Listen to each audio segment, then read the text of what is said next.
नमस्कार दोस्तों, स्वागत है आपका नेट पीसीएस में। हमने पिछला वीडियो बनाया था हिस्ट्री की एनसीईआरटी को लेकर के कि हिस्ट्री की एनसीईआरटी को कैसे पढ़ा जाए। लोग कहते हैं कि 6 से लेकर 12 तक की एनसीईआरटी पढ़ ली जाए तो चीज़ें कवर हो जाती हैं, लेकिन मेरा मानना है कि एनसीईआरटी में बिखराव बहुत ज़्यादा है। आप अगर 6 की एनसीईआरटी को पढ़ते हैं तो फिर वही चीज़ें आपको 11th की एनसीईआरटी में मिलती हैं। 11th की एनसीईआरटी में पढ़ते हैं तो वही चीज़ें आपको 10th की एनसीईआरटी में मिलती हैं। लेकिन यदि आप थोड़ा-सा व्यवस्थित तरीके से पढ़ेंगे, तो उन टॉपिकों को हम लोग एक ही साथ में कवर कर सकते हैं। जैसे ये पॉलिटी की एनसीईआरटी के लिए मैंने इंडेक्स तैयार किया हुआ है। इसमें जैसे कोई टॉपिक लें हम, जैसे मूल अधिकार, तो मूल अधिकार हमारे एनसीईआरटी में कहाँ-कहाँ दिए गए हैं। तो अब देखिए, जैसे मैंने इंडेक्स नंबर 7 तैयार किया हुआ है कि जब कक्षा 7 की एनसीईआरटी का पहला चैप्टर आप पढ़ेंगे, तो वहाँ लिखा हुआ है लोकतंत्र में समानता। जब मूल अधिकारों की बात करते हैं तो समानता अपने आप में एक मूल अधिकार है। तो कक्षा 7 7th की एनसीईआरटी का फर्स्ट चैप्टर पढ़ेंगे तो उसमें समानता की बात कही गई है। वही जब 9th की एनसीईआरटी का 5वां चैप्टर पढ़ेंगे तो वहां भी मूल अधिकारों की बात कही गई है। और उसके बाद जब 11वीं एनसीईआरटी का सेकंड चैप्टर पढ़ेंगे तो वहां भी मूल अधिकार है।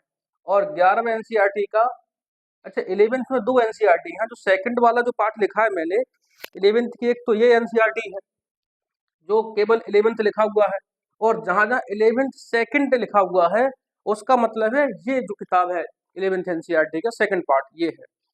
तो मूल अधिकारों की बात आप देखो कितनी जगह पे कही गई। कक्षा 7 का पहला चैप्टर, 9th का 5वां चैप्टर, 11वें का सेकंड चैप्टर, फिर 11वें का सेकंड जो बुक है उसमें 2 और 3 चैप्टर हैं जो मूल अधिकारों की बात कर रहे हैं। तो आप देखिए कि मूल अधिकारों के बारे में ही एनसीईआरटी में कितना बिखराव है। अगर बच्चा कक्षा 7 की पढ़ता है, बीच में कक्षा 8 की पढ़ता है, तब तक मूल अधिकार खत्म हो जाते हैं। फिर 9th की आता है तो हम मूल अधिकारों के टॉपिक को एक ही साथ कवर कर लेते हैं पूरी जगह पर, तो मूल अधिकारों से कुछ नहीं छूटेगा। उसी प्रकार ये तो मैंने उदाहरण दिया हुआ है, उसी प्रकार पूरी पॉलिटी जो 6 से लेकर 12 तक की एनसीईआरटी है उसको कवर किया है।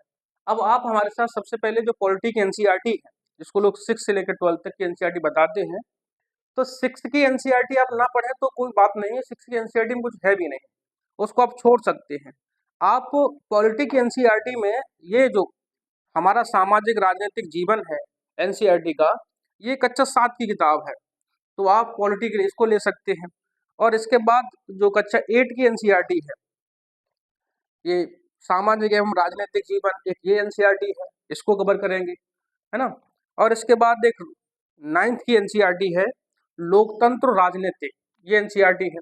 अच्छा जी, कक्षा 8 की जो एनसीईआरटी है काफी महत्वपूर्ण है। यहाँ से हमारा पॉलिटी का जो मेन सेशन होता है वो शुरुआत हो जाता है।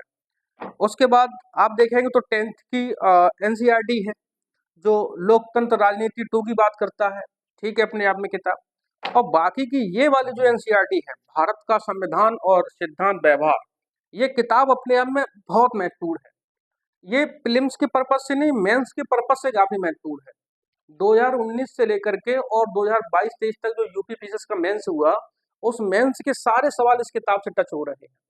और अगर आप इस किताब को कवर कर लेते हैं तो प्रीलिम्स का तो आधार तैयार होगा ही होगा, इसके साथ मेंस आंसर राइटिंग बहुत गजब हो जाएगी। तो आप ये किताब ये पर्पज कर सकते हैं। और इसके बाद एक राजनीतिक सिद्धांत ये है। 11th की 2 एनसीईआरटी अपने आप में काफी महत्वपूर्ण है। इसमें ध्यान रखने वाली बात यह है कि जहां जहां हमने 11th का सेकंड पार्ट लिखा हुआ है, जैसे ये लिखा हुआ है 11th सेकंड का 5वां पार्ट चैप्टर लिखा हुआ है, तो वो इस किताब की बात कर रहे हैं। और जहां लिखा है केवल 11th एनसीईआरटी, वहां इस किताब की बात कर रहे हैं। तो वही देख लीजिए आप हमारे साथ में। तो हमने जो शुरुआत में लिखा हुआ है कि हमारी शुरुआत आप कहाँ से करेंगे पॉलिटी पढ़ने की, आप 6 से लेके मत पढ़िएगा। आप शुरुआत करिए 11th एनसीईआरटी का फर्स्ट चैप्टर, जो हम ये कह रहे हैं ये वाली जो किताब है, इस एनसीईआरटी का पहला चैप्टर शुरुआत करिए, जिसमें बताया गया कि संविधान क्यों और कैसे, ये चैप्टर का नाम है। तो संविधान क्यों और कैसे, जिसमें बताया गया कि संविधान की आवश्यकता क्यों है ना। हम लोग पॉलिटी में संविधान ही पढ़ते हैं, तो पहले हमको ये पता होना चाहिए कि संविधान क्या है, क्यों होना चाहिए। तो ये इस चैप्टर में बताया गया है। जब हम पढ़ाएंगे तो कभी विस्तार से चर्चा करेंगे संविधान की आवश्यकता क्यों और कैसे होनी चाहिए, तो वो अलग बात है। लेकिन आप पहले चैप्टर में ये बात पढ़ सकते हैं। इस चैप्टर के बाद दोबारा आप पढ़ेंगे दूसरे नंबर पर 9th एनसीईआरटी का सेकंड चैप्टर। अब आप 9th ये वाला पढ़ने के बाद 9th की एनसीईआरटी का सेकंड चैप्टर पढ़िए।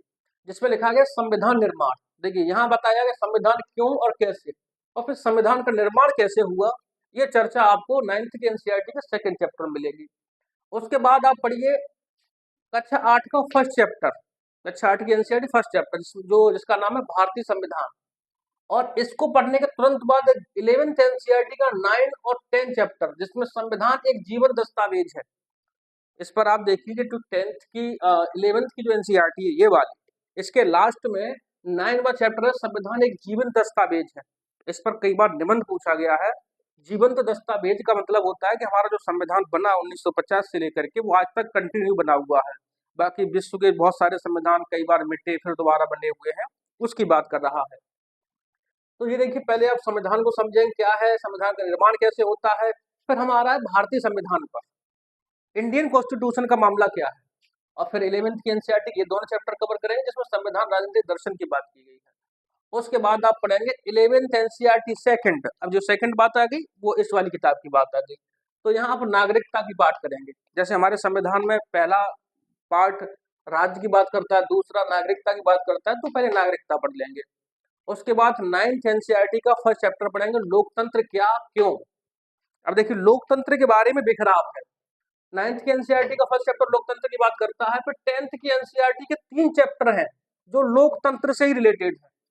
तो बताइए लोकतंत्र को हम एक साथ कवर कर लेते हैं, लोकतंत्र क्या है, क्यों होना चाहिए, इसके क्या कारण है और क्या परिणाम है।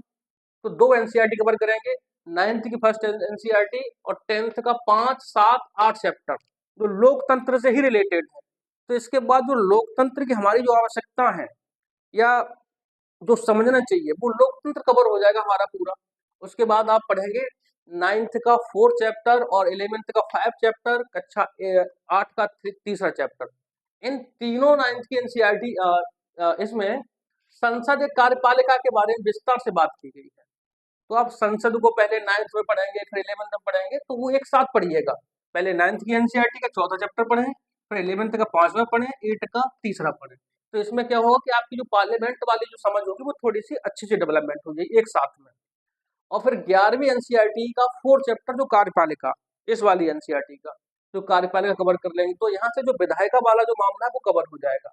अब आपको जैसे पढ़ना है न्यायपालिका एनसीईआरटी से, देखिए कक्षा 8 का चौथा चैप्टर पढ़ें, इसमें न्यायपालिका के बारे में दिया गया है। और 11वां एनसीईआरटी का 6वां चैप्टर पढ़ लें, तो ये न्यायपालिका पर हमारी समझ एक साथ विकसित हो जाएगी, अलग अलग पढ़ने की आवश्यकता नहीं। राज्य सरकार आप पढ़नी है तो राज्य सरकार के 7th एनसीईआरटी के 2-3 चैप्टर की बात कही गई है कि राज्य सरकारें कैसे काम करती हैं, राज्य सरकारों का गठन कैसे होता है, तो यहाँ राज्य सरकार की बात हो गई।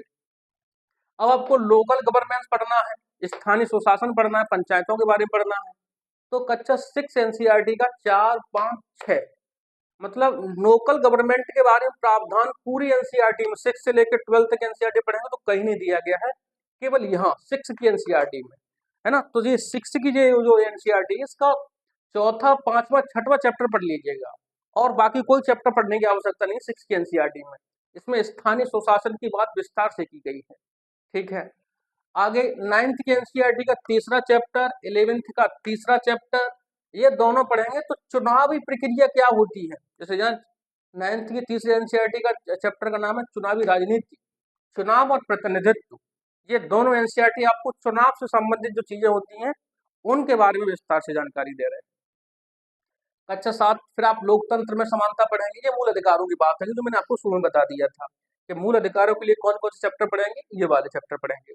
और फिर लैंगिक असमानता, इस बार भी मेंस में सवाल है, तो लैंगिक जेंडर जो भेदभाव होता है उसको लेकर के 2 चैप्टर साथ में कक्षा 7th की एनसीईआरटी जो है उसमें 4-5 चैप्टर पढ़ लीजिएगा और 10 का 4 चैप्टर पढ़ लीजिएगा, तो उसमें लैंगिक असमानता की बात एक साथ कवर हो जाएगी। उसके बाद एक टॉपिक है आपका मेंस में संघवाद, तो संघवाद के लिए 2 एनसीईआरटी पढ़ेंगे आप, एक 10th की एनसीईआरटी का 2nd चैप्टर जिसमें संघवाद के बारे में बताया गया है, और 11th एनसीईआरटी का 7वां चैप्टर जो संघवाद की बात करता है, ठीक है। उसके बाद आप पढ़ेंगे राजनीतिक दल और राजनीतिक सिद्धांत, ये दोनों कक्षा 10th की एनसीईआरटी का 6th चैप्टर और 11th एनसीईआरटी का 5वां चैप्टर, इसमें आपके राजनीतिक सिद्धांत कवर हो जाएंगे। फिर एक चैप्टर धर्मनिरपेक्षता, तो 11th एनसीईआरटी जो 2nd एनसीईआरटी है ये वाली धर्मनिरपेक्षता आपके सिलेबस में है, उसका 8वां चैप्टर पढ़ लीजिएगा।